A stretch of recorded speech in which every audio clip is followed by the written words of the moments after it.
Hey y'all, what's up? It's Ashlyn here. So this is definitely a different background. I do apologize. But we have some books here that need to be unwrapped. If I don't throw them all on the floor first. You're such an asshole, Sandy. Sorry, my cat opened the door and it's noisy out there. So I did grab another 4 books off of my shelves. I've been reading like a champion. Let me just say, mental health is very serious. Medication does help. It takes a while, as me being 30 years old, it does take a while to find what will work for your system. But I think we finally found it, and I'm doing fantastic. I only take 4 pills a day, so there is that, which I really do and thoroughly enjoy. Sorry, I'm a little out of breath. Okay, so the first book that I did pull, it's one that I've been working on, kind of, sort of. I think I'm on, like, chapter 7 of this right now. Or chapter 6. So I'm on chapter 6, which is page 100 of When No One Is Watching by Alyssa Cole.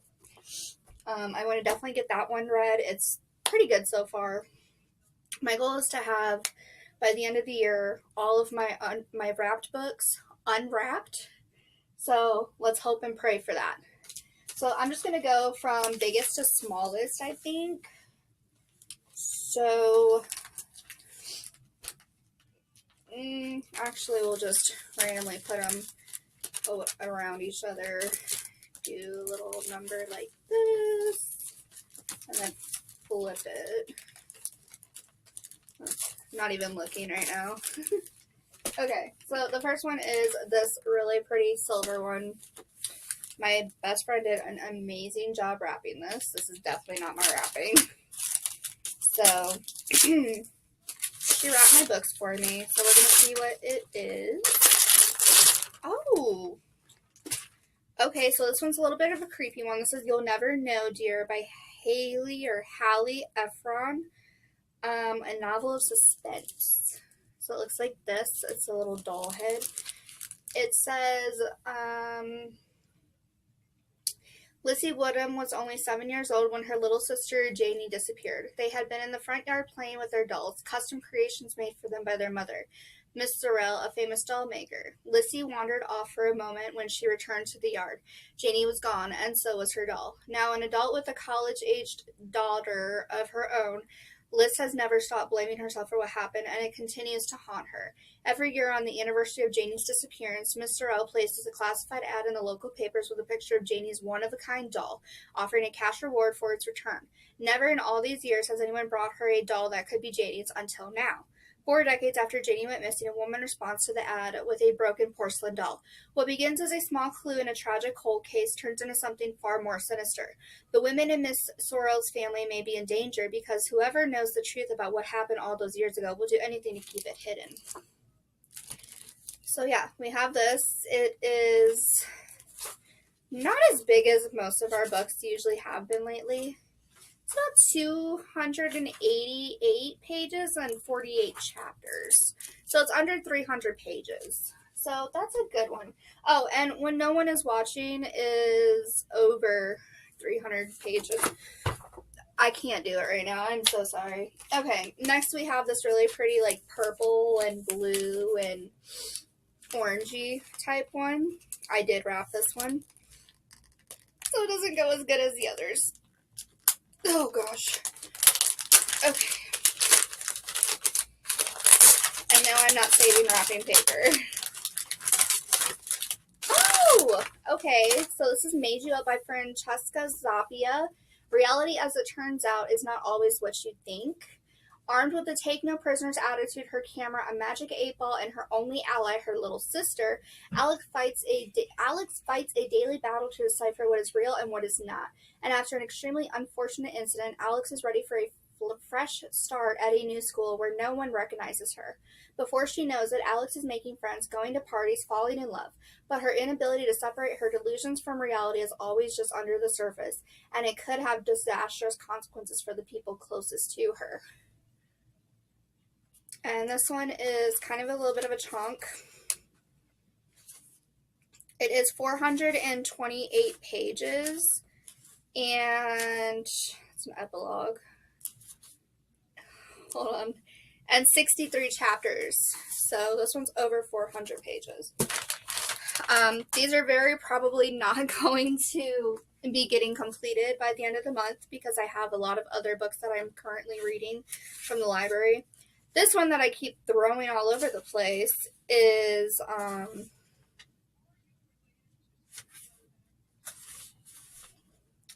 347 pages, and it is 25 chapters, and this is in dual POV as well.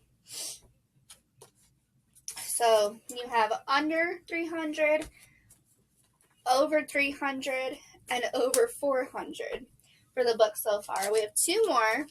If I don't throw it again, I'm so sorry. I'm not doing good today.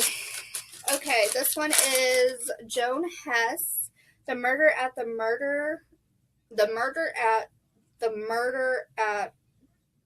Mimosa Inn. So this is like a mass market paperback, which I'm not a fan of, but I think this one was from a free library. It is only 180 pages, so this is super, super fast. It is also 13 chapters. 13 chapters, super, super fast, tiny, thin. It's our thinnest book, I think. It says, when you make a game of murder, be careful who the players are. Who could resist the mock murder weekend at the charming Mimosa Inn? Certainly not bookstore owner and amateur sleuth Claire Malloy. Okay, so a sleuth and a bookstore owner in one character? Sign me up. This is why I grabbed it.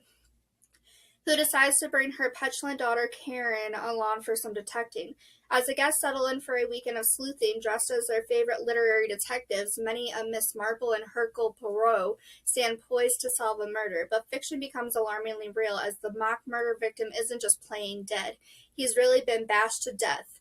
More determined than ever to find the killer, Claire combs the grounds of the lovely inn for this most uninvited guest.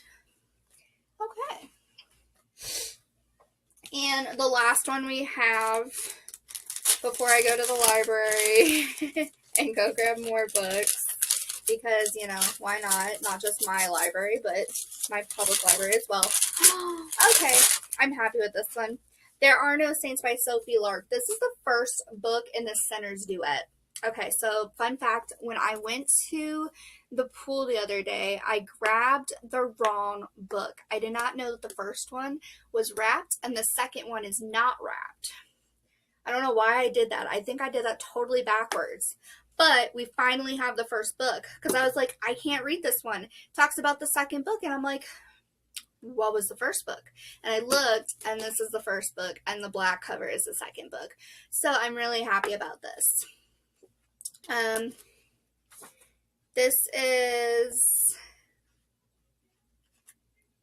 really long chapters, 32 chapters, and it is 258 pages. So we have a little over or almost 200 pages, over 200 pages, over 300 pages, over 400 pages, or over 300. Oh my gosh. Okay. So we have almost 200 pages, over 200 pages, over 200 pages, over 300 pages, and over 400 pages for our books.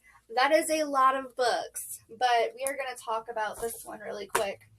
It says, she knows he's no saint, but she has no idea she's dancing with the devil.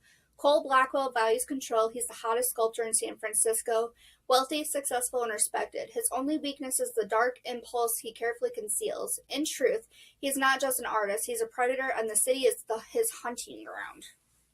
It's definitely a dark romance of some sort. Mara Eldridge is a nobody. Broke and damaged, she works 3 jobs while creating paintings no one will ever see. When a chance encounter throws Mara into Cole's path. Her escape from certain death fascinates Cole. More than that, it fixates him. He begins stalking her, discovering there's more to the struggling misfit than he would have guessed. She makes him feel things he never thought he could feel, want things he thought he'd never want. He doesn't know if he should protect her at all costs or destroy her before she ruins him. He's losing control, breaking the rules that have kept his true nature hidden from this world. Mara knows he's dangerous, but Cole is the only person who's ever recognized her talent, and it leads her heart astray, straight into the dark. It's dark romance. Cole can teach her to get what she wants, but what might this vicious killer want in return? And this is the first book of the Sinner's Duet by Sophie Lark. And I'm so excited for you guys. It does come, these do come with playlists actually, which I thought was really cool. They have these QR codes for Spotify and Apple Music. So you can literally scan the QR code on here to get the playlist that goes with, like the album that goes with the book while you read the book, which I absolutely love when places do that. What I usually do is I just put in like dark romance books music and on YouTube or something and just listen to that while I read. Or I mean, sometimes I sit outside and just let the, life go by. But yeah, I'm excited for this. I can't wait. I'm really excited actually. So that is everything. That is the 5 books that we will be reading this month, and one is already started. So yay! That's 4 more books unwrapped off of my shelves, and that is going to be, well, I did get 4 more books. Don't judge me. I know. But I'm getting rid of some books. I have 1, 2, 3, 4, I think 5 books that I recently read that were off of my shelves that were wrapped before, and they are now unwrapped. So there is that. I do need to wrap some of my books still. Some of them are unwrapped because they're new. Like I got them from the thrift store, or I got them from a free library, which I want to go to a free library today so bad. There's a new one. It's called the Sidewalk Library, and it's right over in like the richer area of town. And I saw a bunch of like hardcover books, and a couple of them when I went by the other day, not walking, just in the car, when it stopped so bad, but it's on the sidewalk, so you kind of can't stop. It's a main road. But they looked really, really interesting. But that is all I have for you. I'm getting ready to go to the library with my best friend, so I will do another video when I get back of what I'm going to be reading, because your girl's doing the summer reading program. I think I have like 3 more that I have to do. So, and I do have 3 books here that I'm working on. You probably saw one of them. But they're all new. One is like, I can't believe I have it already. It's insane. It just came out in stores too, but my library got it like that. So yeah. I'm excited. I do need to start definitely doing more with my life. I need to journal more, and I need to use the like journal books that I've purchased in the past. Yeah, I'm looking at a couple right now, and I'm just like, I need to make time for that. By the way, I do use a self-care app. It is called Finch. It is on, I think it's on Android and iPhone. My best friend and I use it together. It's a lot of fun. You make these goals for yourself, and you can grow this cute little animal person, like not animal person, but like this animal character. It's almost like Tamagotchi, but it's more of a realistic, and it's self-care based. So there's get out of bed, brush your teeth. I made one for coffee, for journaling, for taking my medication. There's a drink water one. There's a 3-minute exercise a day one, which we go on a lot of walks. So there is that. And you're probably going to see more of this background. I kind of like this background a lot more than what I've had recently. Like, look at that. Yes. Temu, y'all. Temu, Temu, and Temu. Okay, oh, and this little like pillow right here, this lawn pillow, it goes all the way to the other side. Temu. And let's see, where is it? That is my sleeping cap. Temu. It's my sleeping bonnet. So yeah, Temu. You gotta love it. Temu. Temu. I can't help it, you guys. I'm obsessed. I stopped shopping there though almost 2 months ago now. Wow. I haven't had a video for Temu in 2 months. There's so many things. I did recently have to, for my self-care, like one of the goals for myself to have better self-care is I did remove Temu from my phone. So, yeah. Anyway, I hope you guys enjoy this, and I will see you in the next video. Bye, guys.